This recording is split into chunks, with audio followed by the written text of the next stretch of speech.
నమస్కారం ప్రజలారా, మా యూట్యూబ్ ఛానల్. నా పేరు రాజు. అమరావతి అజేయం. అమరావతి మీద అసెంబ్లీలో ఏకగ్రీవ తీర్మానం చేసి సెంట్రల్ పంపించడం కూడా జరిగింది.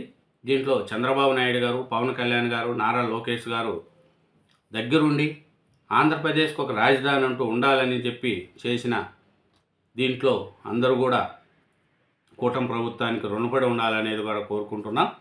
రాజధాని అంటే ఎక్కడో ఒక దగ్గర 100 ఎకరాలు తీసుకొని భవనాలు కట్టేయచ్చు, కానీ ఏపీకి ఆర్థిక వనరులు ఆదాయం తెచ్చిపెట్టే బలమైన రాజధాని ఉండాలనుకుంటున్నారు. రైతులు 58 రోజుల్లో 34 ఎకరాల భూములు ప్రభుత్వానికి ఇచ్చారు. రాజధాని పట్ల కుట్రలు చేసిన కొందరు తొలి రోజుల్లో చెరుకు తోటలకు నిప్పు పెట్టారు. రుణాలు రాకుండా అడ్డుకునేందుకు ప్రపంచ బ్యాంకు ఈమెయిల్స్ పంపించారు. కానీ రైతులు త్యాగాలు, పవిత్రత బట్టి నీరు అమరావతికి అజేయునుగా మార్చారు. రైతులు భూములే కాదు, ఆ రాష్ట్రానికి భవిష్యత్తు కూడా తెచ్చారు. రైతులకు శిరసు ఉంచి పాదాభివందనం చేస్తున్నా అంటున్నారు చంద్రబాబు నాయుడు గారు. ఒక రాజకీయ నాయకుడు వచ్చే ఎన్నికల గురించి ఆలోచిస్తారు. విజనరీ లీడర్ వచ్చే తరం గురించి ఆలోచిస్తారు. ఆ దర్శకనేత ఉన్న చంద్రబాబు హైదరాబాద్ను అలానే అభివృద్ధి చేశారని డిప్యూటీ సీఎం పవన్ కళ్యాణ్ గారు అంటున్నారు. ఆనాడు జగన్ అబద్ధం చెప్పి అధికారంలోకి వచ్చారు. తాను ఈ ప్రాంతంలో ఇల్లు కట్టుకుంటున్నానని, అమరావతి రాజధాని, ఎక్కడికి వెళ్ళాలని చెప్పారు. అబద్ధం చెప్పి 151 సీట్లు గెలిచారు. గెలిచిన వెంటనే ప్లేటు ఫిరాయించారు. 3 రాజధానుల పేరుతో 3 ముక్కలాట ప్రారంభించారు. అమరావతిని నాశనం చేశారని మంత్రి నారా లోకేష్ చెప్తున్నారు. ఇంకా అమరావతి అజేయం, ఇంకా అంగుళం కూడా కదిలించలేరు. 2028 నాటికి తొలి దశ పనులు పూర్తి చేస్తామని చంద్రబాబు నాయుడు గారు చెప్తున్నారు. భవనాలతో పాటు భవిష్యత్తునిచ్చిన రైతులు. అందుకే అమరావతి మన శాశ్వత రాజధాని. స్వీయాభివృద్ధి పద్ధతిలో రాజధాని నిర్మాణం, ఒకే రాజధాని అభివృద్ధి మాత్రం వికేంద్రీకృతం. అమరావతితో పాటు విశాఖ, తిరుపతి మెగా సిటీలే. తీర్మానానికి మద్దతు ఇచ్చిన అందరికీ కృతజ్ఞతలు. అసెంబ్లీలో సీఎం చంద్రబాబు ఉద్ఘాటన. ప్రధాని చేతుల మీదుగా ప్రారంభించడమే సంకల్పం. అమరావతి రైతులకు పాదాభివందనాలంటూ సభలో భాగద్వానికి గురైన సీఎం చంద్రబాబు. అమరావతి అజేయం, అద్భుతమని ముఖ్యమంత్రి చంద్రబాబు అన్నారు. ఇంకొక అంగుళం కూడా అమరావతిని కదిలించలేరని సీఎం స్పష్టం చేశారు. ఇది చట్టబద్ధమైన భరోసా.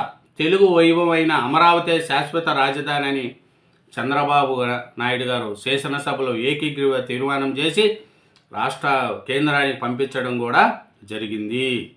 ఇంకా చూసుకుంటా పోతే అమరావతి మీద ఎవరు ఏమనుకున్నా పర్వాలేదు, కానీ అమరావతి రాజధానిని చట్టబద్ధత అసెంబ్లీలో ఏకీగ్రీవ తీర్మానం చేసి సభలో 5:30 గంటల చర్చ, సీఎం, డిప్యూటీ సీఎంతో సహా 23 మంది సభ్యుల ప్రసంగాలు. 1న దానికి కేంద్ర కేబినెట్ ఆమోదం కూడా తెలిపేట్టుగా ఉంది. ఎందుకంటే ఆంధ్రప్రదేశ్ అసెంబ్లీ 2026 మార్చి 28 శనివారం నాడు సమావేశమై ఆంధ్రప్రదేశ్ పునర్విభజన చట్టం 2014లోని 5వ సెక్షన్ కింద ఈ విధంగా సవరించాలని కేంద్ర ప్రభుత్వానికి అభివర్ణిస్తూ తీర్మానం. సెక్షన్ 5లోని 2వ సబ్ సెక్షన్ అమరావతిలో అనే పదాన్ని చేర్చాలి.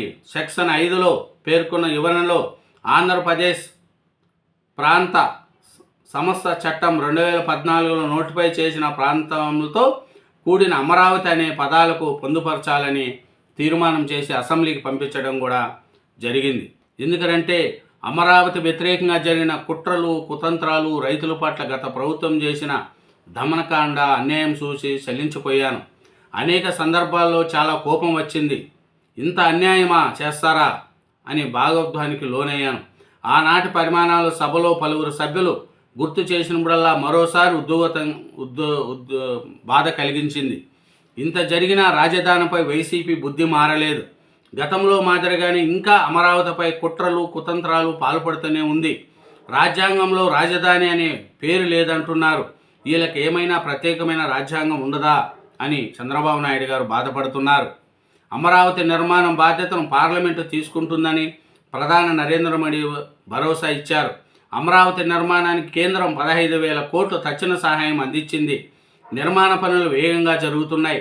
2028 నాటికి తొలి దశ పనులు పూర్తి చేసి అమరావతి ఒక రూపు తీసుకొస్తాము అని చంద్రబాబు నాయుడు గారు చెప్తున్నారు. అసెంబ్లీ తీర్మానం నేపథ్యంలో రాష్ట్ర రాజధానిగా అమరావతిని గుర్తిస్తూ పునర్విభజన చట్టానికి కేంద్రం సవరణ చేయాల్సి ఉంటుంది.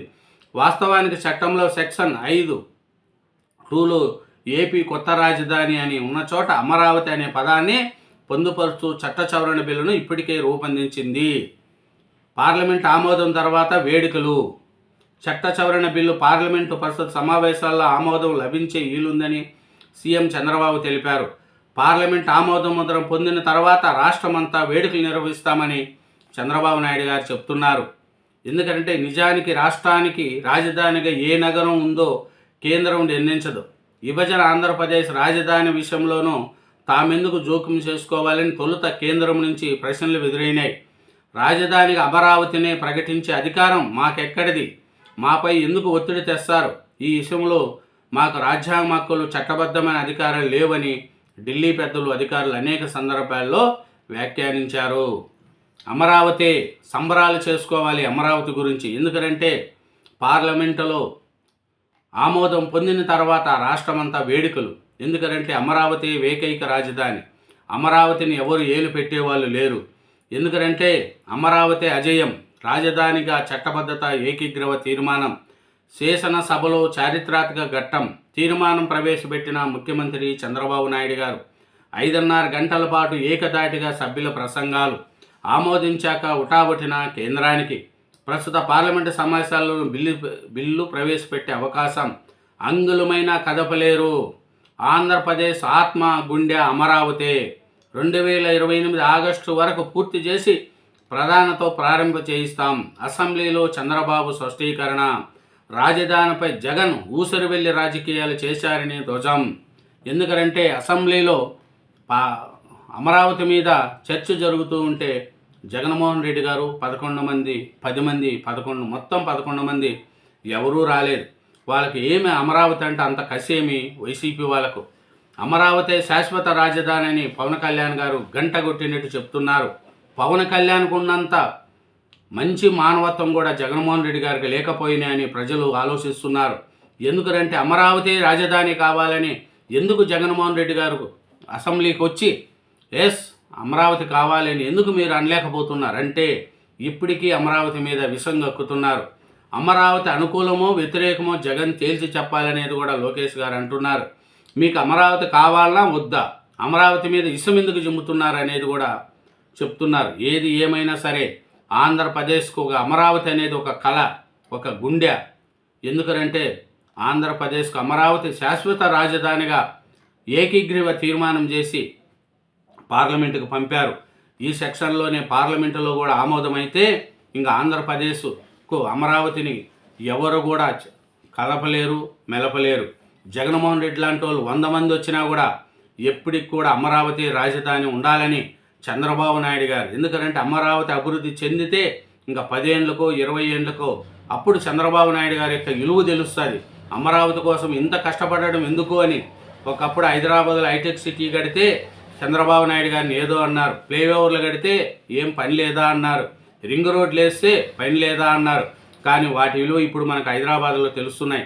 అట్లాగే అమరావతి కూడా ఒకరోజు చంద్రబాబు నాయుడు గారు చేసిన మంచి కృషి ఒకరోజు అందరికీ తెలుస్తుంది అనేది కూడా తెలుస్తుంది. Thank you very much. ఛానల్ను సబ్స్క్రైబ్ చేయండి, నా వీడియోను లైక్ చేయండి.